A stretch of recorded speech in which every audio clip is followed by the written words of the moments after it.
अस्सलाम वालेकुम फ्रेंड्स, आज आप लोगों के लिए नज़र उतारने का नबी नुस्खा लेकर आया हूँ। तो वीडियो शुरू करने से पहले आप लोगों से रिक्वेस्ट है कि प्लीज़ मेरी वीडियो को लाइक कर दें, और अगर अभी तक आप लोगों ने मेरा चैनल सब्सक्राइब नहीं किया तो प्लीज़ मेरे चैनल को भी सब्सक्राइब कर दें।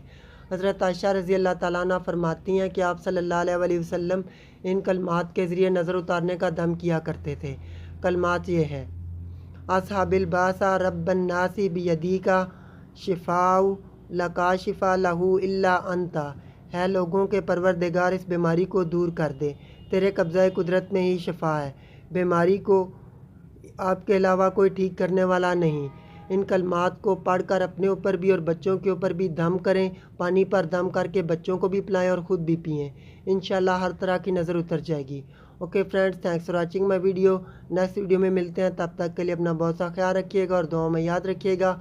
और प्लीज़ मेरी वीडियो को लाइक भी कर दें और शेयर भी कर दें। अल्लाह हाफ़िज़।